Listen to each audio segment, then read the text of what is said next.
This channel is for educational purposes only. Please do your own due diligence before making any investment decisions. This is Joe Rabil. So what I want to do today is go through some specific, I'm going to use a specific program, show you how I can go through and refine what I'm looking for to try and be as process oriented as possible, get consistent with my trading. All right, so that's the goal today.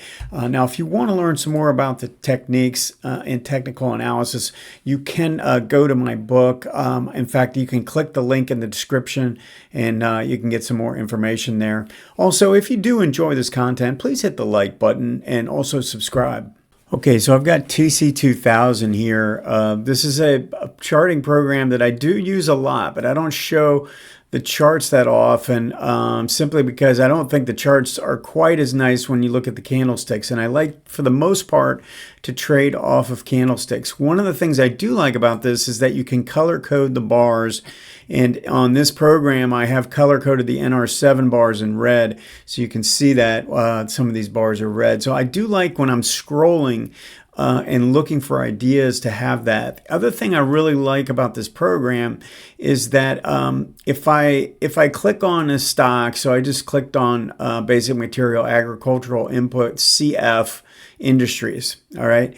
What happens is on the right, I've got this window, which is the agricultural, it's the industrial, it's the industry for agricultural inputs, and it gives me the list of stocks, and I have it sorted by capitalization. So I can see CF is the third biggest stock in that industry group. We can see CTFA, NTR, MOS. I can go and look real quickly because I know these symbols, and I can say, okay, I know this chart looks good, this chart looks good, this one looks interesting, this looks good. All of these stocks, the bigger stocks in this agricultural input area, look attractive. So I really like to see that. And I use that when I'm on my calls with my institutions. If they're asking me about one stock, then I can go and say, hey, you might want to take a look at this other one or these others, depending on what pops up. So very useful little tool there. On the left, upper left, I've got my list of favorites. And what I do is I go through thousands and thousands of charts, and I basically throw anything that looks attractive into what I call this stud list. All right, it's a big list. It's 340 right now. It can be as high as 400. It can be as small as 200, depending on the market environment. Right now, we're around 340. I have it sorted by sector and then by capitalization and then by sector. And then I go through and I'm basically just looking for attractive stocks. I look at it on a regular basis, but the key thing is anything in this list I think could potentially trigger, say, over the next month, 6 weeks, something like that. It's somewhat close, all right, but it's not like right at that point. Some of them might be, but it's got to be within the month, all right. Now, if it's in this list, I'm going to go through it and I'm going to try and create a favorites list for the week. That favorites list is really where I'm going to identify stocks that look attractive that could play for this coming week. You want to do it over the weekend and kind of narrow down the list. Now, this is around 50 stocks. It can be as low as 40, maybe even 30, and it can also be as high as 60. But what we want to do with this is go through it, and there's a couple things we can do. All right, number one is we can scroll through this list and we can find what are the key levels. Number one, what time frames do I want to trade on a stock like this? So in this one, I'd probably be looking at a monthly and a weekly pattern. It's a nice pullback on the monthly, starting to emerge on the weekly. And I'd be looking for what would my trigger be? And if I can put an alarm in at a specific price or at a specific moving average crossover or something like that, or looking at an RSI pullback or something, then I'll go ahead and put an alarm in for a stock like that. All right. Now, if I can just put an alarm at a price, that's ideal. If I say I got a low ADX condition and if it can break out above this specific level, then I want to know about it, right? So I can do that as well.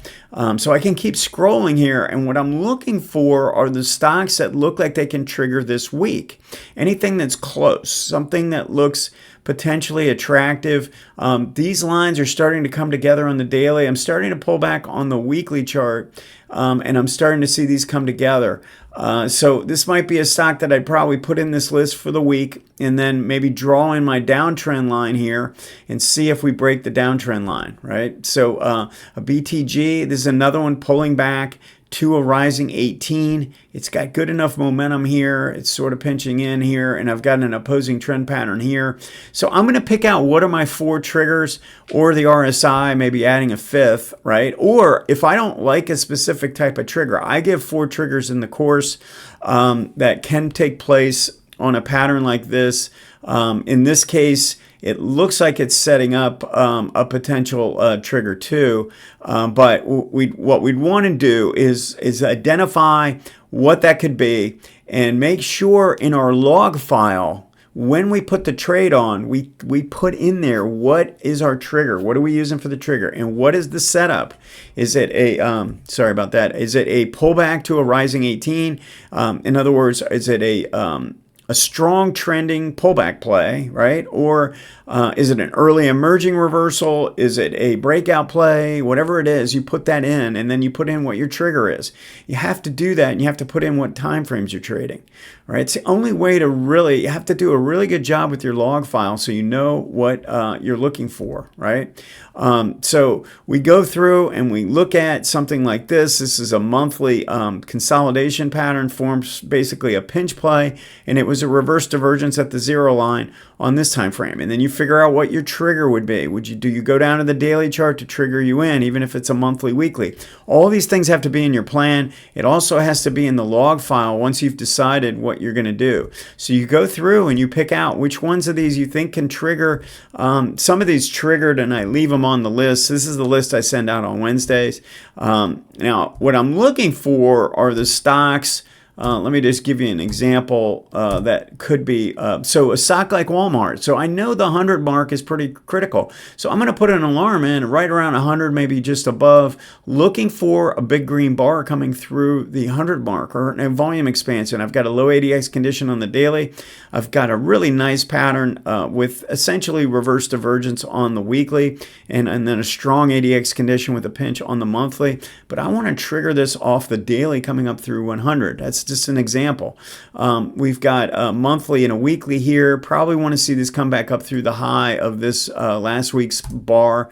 We've got nice improvement in some of these utility stocks. Now, here's an example of what I'm looking for. This is something that could trigger this week. Well, we're coming down too late in the week, but maybe early next week. Something I want to be watching because now I have an opposing trend pattern where the 18 has crossed down below the 40. The MACD is right at the 0 line just below, and the signal line is just above. We don't have any strength in the sellers. We had strength on the way up, and we have a pullback developing with a pinch play and strong momentum after a big breakout. So this is a stock I want to be watching for, and then I have to determine what my trigger will be, right? Am I going to go down to the hourly to get me in, right? I can do that off of a daily setup, or am I drawing a trend line looking for a signal, all right? And then I have to figure out how much risk I'm taking. Go through and look at your average true range, figure out the average true range number, what your stop's going to be, how big a size you're going to do. Have that already in your log sheet so you don't have to go fumbling around when this actually triggers. These are all the prep things you need to do to really be prepared to be successful. You have to know what your plan is, what you're going to do, and you have to follow your plan. You can't go off your plan. So let's just say I'm looking at this stock and the market's having a huge up day and you're looking for a stock to buy and you go, yeah, I'm going to go ahead and buy this even though it hasn't triggered. I mean, that's not essentially what you're doing is you're just buying the market and you're trying to find something to play along. Well, if you're going to do that, to just buy the S&P and you know, have a different strategy, right? But if you're going to play an individual stock, wait for that individual stock to trade. You trade it independent of the market. You follow the plan. You have trading principles that you're going to follow. You're going to have your trading strategy. Once you get in, what are your rules? What are you going to do? Where are you going to take a target? How are you going to trail your stop? I mean, I obviously go through all this in the course and give you a lot of detail on it, but point I'm trying to make here is this is all the things you have to do in advance of the trade before you put it on, so that once you put it on, you're just on autopilot. You know what you're trying to do. You know what you're looking for. You know how you're going to manage the trade. You got to have trade management in place and know exactly how you're going to handle it before you put it on.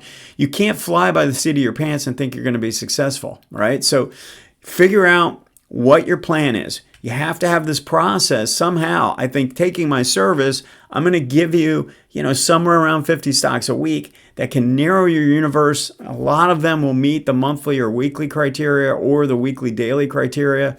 And then you can go from there and be a trader. I don't actually give the trades out. You have to do it yourself.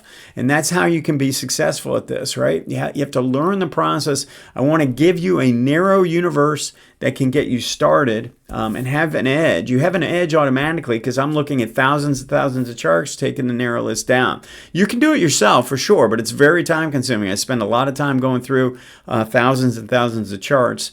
So anyway, that should be your plan. Make sure you understand you have to have your plan in place. You have to have a really good review in a log sheet so you know what you're doing right and what you're doing wrong. Because remember, a yes trade is when you do everything right. Whether you make money or not doesn't really matter. If you follow your plan, it's a yes trade. You do everything right from that standpoint. It's a yes. If you don't, it's a no. You need to have yes trades. If you have more and more yes trades, you're going to become a better trader. You can tweak your plan. It'll keep improving. That's the strategy. All right. Let me know if you have any questions. Thanks.